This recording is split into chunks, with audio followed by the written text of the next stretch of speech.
como se no lugar do substantivo nós usássemos uma oração. Lembrando que para ser oração tem que ter verbo, tá bom? As orações subordinadas, ao contrário das coordenadas, são dependentes entre si, de modo que uma se subordina à outra, ou seja, uma depende da outra para a complementação ou determinação do seu sentido.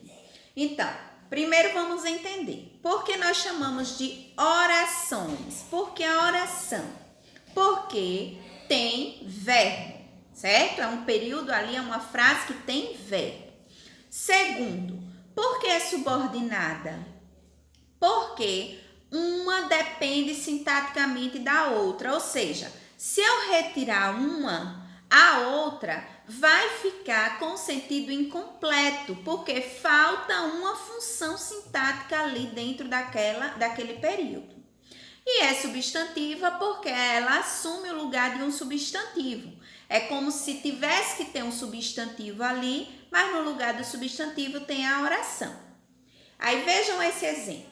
É necessário que todos os alunos realizem a inscrição.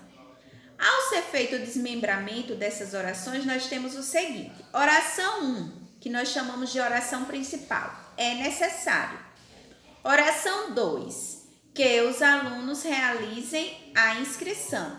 É como se eu dissesse assim. É necessário a realização da inscrição de todos os alunos. E vejam, quando eu digo a realização, eu estou utilizando um substantivo. Mas em vez de utilizar esse substantivo, eu digo, é necessário que todos os alunos realizem. Vejam, a realização é um substantivo. Realizem é um verbo. Então, agora eu tenho uma oração subordinada substantiva. Por que ela é subordinada, professora? Porque uma depende da outra para completar o sentido. Vejam, se eu digo só, é necessário, tem sentido completo? Não. O sentido é completado com a outra oração. Olha, que todos os alunos realizem a inscrição. Da mesma forma, se eu digo só, todos os alunos realizem a inscrição, também não tem todo o seu sentido completo, porque eu preciso da outra oração. Então, por isso, nós dizemos que é uma oração subordinada substantiva. Perceba que a primeira oração, chamada de principal, precisa de complementação. É necessário o quê?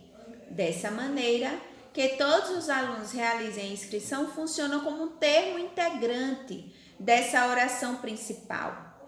Vale destacar que, nesse caso, a referida integração é feita por meio da conjunção subordinativa que. Ou seja, a conjunção subordinativa que, aí, ela vai estar presente para a complementação do sentido da oração principal. Ela vai estar acompanhando sempre a oração subordinada. Professora, sempre vai ser o quê?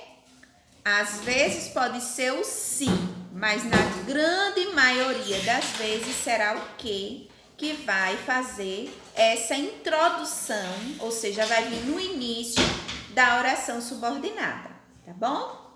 Agora vamos ver. As orações subordinadas substantivas podem ser divididas. Elas são 6 ao todo. Vejam aqui, ó. Oração subordinada substantiva subjetiva. Oração subordinada substantiva objetiva direta. Oração subordinada substantiva objetiva indireta. Oração subordinada substantiva completiva nominal. Oração subordinada substantiva predicativa e oração subordinada substantiva apositiva. Como é que eu vou diferenciar uma da outra? Vejam só, cada uma delas assume uma função sintática diferente dentro do período. A oração subordinada subjetiva, por exemplo, assume a função de sujeito. Olha aqui o nome, sujeito grifado. O que é mesmo o sujeito? O sujeito é aquele que realiza ou sofre a ação verbal. Aí vejam só. quando eu tenho aqui, é imprescindível que você participe do evento. A oração principal é essa, é imprescindível. Na minha oração principal tem um sujeito? Não. Sabe por quê? Porque o meu sujeito vai estar na outra oração, que é essa aqui. Que você participe do evento. O meu sujeito é você. Então, aqui eu tenho uma oração subordinada substantiva subjetiva. Por quê, professora? Porque ela funciona como sujeito de todo o período. Ela é subjetiva por isso, porque ela é o sujeito. É nela que está contido o sujeito. O sujeito é você, porque quem é que deve participar do evento? Você. Então, quando na minha oração principal eu não tenho sujeito e eu sempre inicio essa oração principal com um verbo impessoal, que é um verbo impessoal, é aquele verbo que não está se referindo a nenhuma das pessoas do discurso. Quais são as pessoas? Eu, tu, ele, nós, vós, eles. Ou seja, esse verbo não se refere a nenhuma dessas pessoas. Por isso, ele é chamado de verbo impessoal. Então, quando na minha oração principal eu tenho no início um verbo impessoal e na minha oração subordinada eu tenho o sujeito, ela funciona como um sujeito dessa oração principal, então a classificação dela será subjetiva. Agora vamos para o número 2. Objetiva direta. Vejam só, o nome já está dizendo tudo. Ela exerce a função de um objeto direto. O que é mesmo um objeto direto? É o complemento de um verbo transitivo direto, ou seja, aquele verbo que precisa de um complemento. E esse complemento vem sem preposição. Esse é um verbo transitivo direto. Aí lá na oração principal a gente vai ter um verbo transitivo direto que pede um complemento. Quem é que vai ser meu complemento? A oração toda. Então, nesse caso, ela vai ser uma oração subordinada, substantiva, objetiva, direta. Vejam o exemplo, ó. O prefeito disse. Essa é a minha oração principal, porque eu já tenho um verbo aqui, olha, disse. O prefeito disse. Agora eu tenho um sujeito. Estão vendo? Quem é o sujeito? O prefeito. Foi ele quem disse. Agora o prefeito disse o quê? O verbo dizer pede um complemento. E esse complemento vem sem preposição. Ele disse o quê? Que o prazo para as licitações será prorrogado. Então, nesse caso, essa oração toda aqui, que o prazo para as licitações será prorrogado, é uma oração subordinada, substantiva, objetiva, direta. Por quê, professora? Porque ela completou o sentido desse verbo que está na oração principal. Ah, professora, não tem como eu confundir aqui a subjetiva com a objetiva direta? Não, porque na subjetiva a oração principal não tem sujeito. Já aqui, na objetiva direta, tem sujeito. E na subjetiva, o verbo da oração principal é impessoal. Ele não se dirige a nenhuma pessoa. Já aqui na objetiva direta, ele se dirige sim. Olha, o prefeito disse. Quem disse? O prefeito. Então, não tem como confundir as duas. Terceira, objetiva indireta. Ela cumpre a função de quê? De um objeto indireto. O que é um objeto indireto? O objeto indireto é o complemento de um verbo transitivo indireto. Ou seja, na oração principal, eu vou ter um verbo que vai me pedir um complemento, ou seja, ele vai estar incompleto. Só que esse verbo é mais exigente ainda que o da objetiva direta. É um verbo que pede o complemento com preposição. Quais são mesmo as preposições?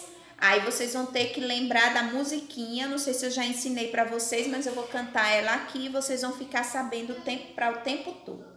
É aquela musiquinha. Ante, após, até, com, contra, desde, em, entre, para, perante, por, sem, sob, sobre, trás, são todas as preposições. Sem, sob, trás, são todas as preposições. Esqueceu da preposição? Vai na musiquinha. Uma delas é essa aqui, de. Eles gostaram. É a oração principal, certo? Por quê, professora? Porque já tem um verbo aqui. Gostaram de que fosse feita a pesquisa. Então, nesse caso aqui, essa oração de que fosse feita a pesquisa funciona como complemento do verbo gostaram, que exigiu um complemento com preposição.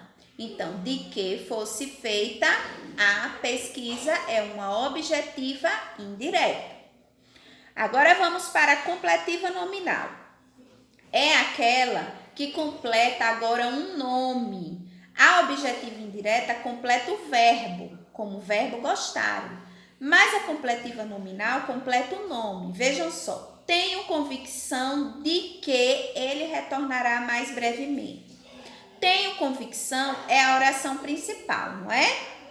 Convicção é um substantivo, tenho é o verbo. Esse de, que é uma preposição, ele não completa o sentido de tenho, ele completa o sentido de convicção, porque eu não digo tenho de alguma coisa, eu digo convicção de alguma coisa. Então, quando a oração subordinada vem também com uma preposição, assim como a objetiva indireta, mas que completa um nome em vez do verbo da oração principal, ela é completiva nominal. Já a predicativa é aquela que funciona como um predicativo do sujeito, ou seja, uma característica do sujeito. O problema da monografia essa é a oração principal, que você não cumpriu com todos os objetivos traçados. Vejam o que é. É um verbo de ligação que está ligando as duas e que dá aqui a característica à oração principal. Então, por isso ela é chamada de predicativa. E a apositiva é a que funciona como um aposto, que é um termo que explica a oração. Olha, desejo-lhe uma coisa. O que é que eu desejo? Que tenhas um abençoado 2016. E ela sempre vai vir com 2 pontinhos. Por isso que ela é a mais fácil de todas. Que ela sempre vai vir com esses 2 pontinhos dividindo a oração principal da oração subordinada. Então, pessoal, eu expliquei